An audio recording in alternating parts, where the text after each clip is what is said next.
Now, if you found your way to this channel, welcome. If you're new here, also welcome to the Pokemon hobby where anything and everything goes, where a booster box from 5 years ago can just be found in a basement to then get relisted and then scalped, which drives the next booster box to the moon. Anything goes in this hobby. And in today's video, we're going to be looking at a few cards that have fallen so hard when it comes to prices, and why I think that this video is important to the overall collecting space, because with how overheated the Pokemon market is right now, it's just insane. We have to use history to predict some of the future. Am I 100% sure that this stuff is going to happen? No, we could not see a price correction. We could just see a lot of this stuff just go to the moon. We might see $1,000 Pikachu next month. Who knows? So you guys remember this card right here? The Lisia full art?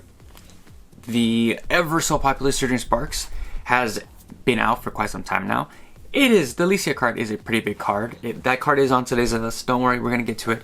But if you guys don't remember this card, this was one of the top grail cards in the whole Sun and Moon block. This thing was not only expensive in English, but it was insane in Japanese. And it still is insane. Why I had to re-put and remake another video on this card and some of the cards we're going to talk about today is because we are seeing insane growth. That is completely not normal. And why we need to study the downfall on some of the Pokemon Sun and Moon and later's biggest cards crashing the most. And to get one thing out of the way, if some people come for me in the comment section down below, that I do understand that some of these cards on today's list are still the biggest chase cards for said booster box, that are still the most expensive cards in some of the eras. I do understand that, and I do understand that reprint has to do with a lot of this stuff, how Japanese Pokemon card, the Japanese Pokemon market has just printed in demand. I completely understand. I completely know that. So let's just get that out of the way. But this card, Celestial Storm, a kind of popular set in the Sun and Moon era, but pretty much the most recent sale, we can get this card for $300, which is still pretty expensive card. I know it's not something to look over. $300. Sure, it's absolutely great. One of the most beautiful cards in my personal opinion, full art trainers. I'm a big Lisia fan. But when we go to this card, the same Lisia card, PSA 9, I'm sorry, in English, $330. So about the same raw, right? Like I've been telling you guys, it's not always about the PSA 10s. It's always, you can always look at the lower grades to scoop up these cards. I mean, it's the same price, and you get a protective case. If you're one of these people that want to display your cards, etc. Something to look at, but I just wanted one little tip that I had to give you guys before going into what this card is doing in Japanese. So this card raw right now, best offer. I mean, it's listed. I know people are gonna say, just look at the last sold. I'm just going off of what's listed on eBay. It's pretty standard of what it's being listed at. But $1,300 to $1,000 card. Still very, very popular. A lot of people are looking at these things. A lot of people are favoriting these cards. And then in a PSA 10, this thing's going for, drumroll please, $3,300. Absolutely crazy that some people are willing to pay this for this card. I do understand that this set was not easy when it comes to pull rates. I heard that the print quality wasn't that great, even though we know that Japanese, for the most part, has a better print quality. I don't know if all that's true. I wasn't in that era. I'm just going off of the research that I have done, talking to people that were in these sets back in the day. Now, to tie this back into the ultra modern, is it normal to see, a Pikachu, a very new card, go up in value, and a PSA 10 or the Lisia and a PSA 10 go up significant amount and be, held at those $1,000 price points? No. But on the flip side, this is where the video will get interesting. We have the English cards like Miriam, early sets, right? This is base set. Beautiful card. I remember this card was the talk of the town because of the hype coming back from previous eras. People thought that we can now manipulate the English market and scoop up and set these prices for these English trainer waifus at, a giant markup.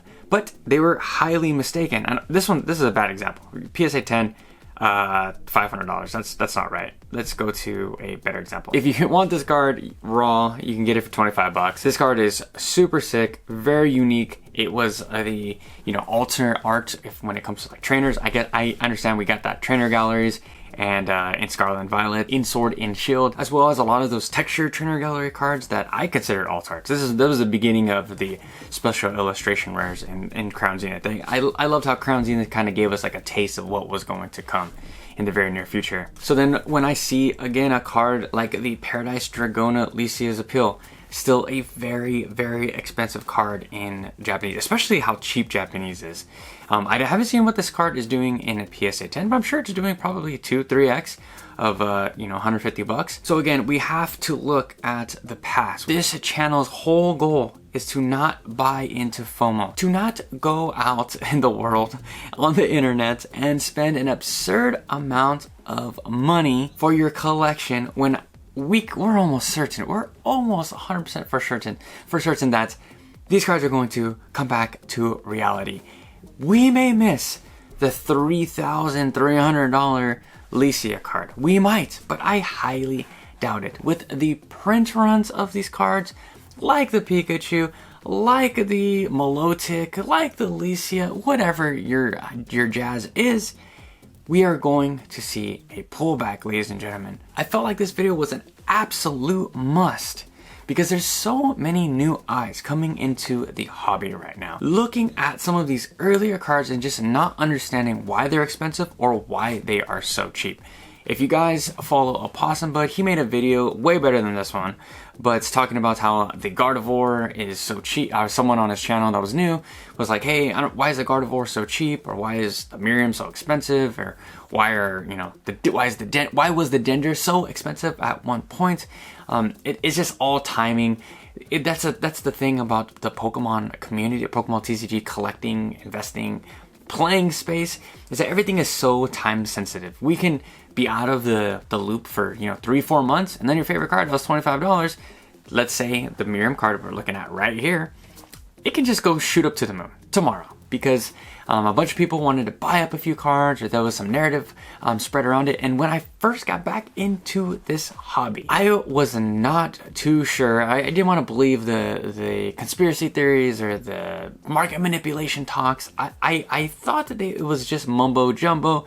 But as I did more of my research, I started to believe that a lot of this stuff is manipulation just because it takes so little money to move these markets. So where do we go from here? If you're a collector, if you're a new collector to this hobby, follow channels like me, follow channels like Danny Fanson, follow channels that are just gonna keep you up to date with pricing, not necessarily like investing or like you should buy these now. I know I do also contribute to those videos to buy them now, but like I said, I try to give you guys just the best deals. I'm not telling you guys to buy now at the all-time tops of some of these cards. That's something I will never do. I'm trying to tell you guys to buy some of the stuff that nobody wants. Example, Battle Styles, Paradox Drift, etc. So now I'm gonna turn it to you guys. Were you guys in the Sun and Moon era when some of these full art trainers were just going crazy? Are you a newer collector that is interested in the Pokemon hobby and just curious about some of these cards' early prices? Let me know that or anything in the comment section down below. So tomorrow I'll catch you guys with a fresh new video. Peace out.